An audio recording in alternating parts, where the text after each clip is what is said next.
Well, welcome back. This morning we're talking about healthy eating on a holiday that might not come to mind as the healthiest of holidays. We're talking about Cinco de Mayo, and on the table in front of me, I don't see any nachos or burritos or anything like that. We're joined by Barb Scala, who has some fresh food ideas for us. Yeah, we think it's like some heavy and maybe not so good for us kind of food for Cinco de Mayo, not to mention the margaritas. Exactly. Well, you think cheese, you think all sorts of things that may not be healthy, but I have a healthy spread for you. Let's get to it. Okay. All right. The first thing is, do you know what ceviche is? Sure, absolutely. Okay. That's seafood that gets sort of cooked in citrus juice, right? Oh my gosh, you're really good. My friends at Atlantic Seafood in Old Saybrook gave me this halibut, which I chose for a cold water fish. Okay. So that it's nice and healthy. Do you want to give that a taste? Oh, absolutely. I love a good ceviche. So that's been overnight in citrus and lemon and lime with all sorts of spices, a little cilantro, a little pepper,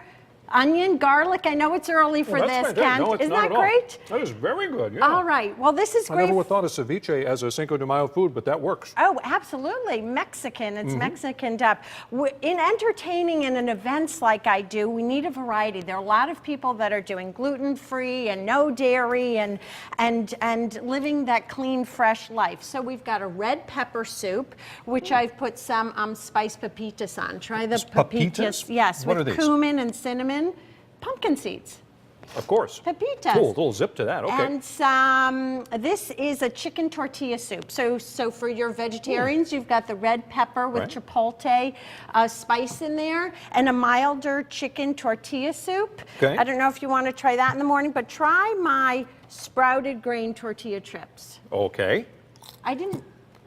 You just buy sprouted grain tortillas and you crisp them up in oil and then you cut them into chips. Aren't they great? Yeah, and that's, I guess, healthier than, the Doritos, the nacho chips that we normally There get. you go, absolutely. Now punch it up with some color here if you don't want tomato with some mango salsa. Oh, okay. Lime juice, pepper, cilantro, red onion, and all that yum mango in there. So it's a nice going to be a sweet touch to it too, or? We need to do the sweet, the mild, the spicy, because we've got so many flavors going on here, and we have so many palettes at our gathering that we really need a variety. That's very nice. All right. Now we have our tomatillo green sauce as well. Okay.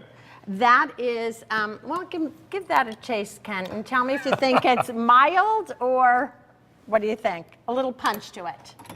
Just a little hint of some, it's coming in there now. Okay, there you go. Spice, there you go. Tomatillo sauce tomatillo is in the tomato family, but it's more like a gooseberry. And you grill that up and you blender it up with some cilantro, etc. These are my stuffed peppers with chorizo and kale. Like that. By the way, everything here is gluten-free. Okay. So this is stuffed with rice, and there's a little cheese in there. You won't see a lot of cheese on my table, but there is some in there, a crowd pleaser. If you're, do some vegetarian, cut out the chorizo, do some vegan, and also cut out the cheese, and you've got a nice variety. But look at that color, look at that nice punch. Looks delicious. For your guests. Yep. Okay, this is my sweet, we need something, there's so much spicy, we need something sweet on this table, right? So I have made a 3-bean with kidney beans, white beans, and pinto beans, chili laced with cinnamon, some maple syrup, on a sweet potato. All right, we've only got time for one more thing. Okay, well, we've got our quinoa black bean burgers. We've got our Mexican stack with corn and black beans and spinach. Looks fantastic. And try a churro with chocolate. Try and stop me. Those are gluten-free, made with coconut oil. And last thing, kind of like my floating island. You have eaten so much. Chocolate. Well, that is fantastic. Guess what? Guess what the chocolate's made out of? There's No idea. avocado in there. Never would have guessed. Laced with the chocolate and cinnamon and chili, spiced up with coconut cream.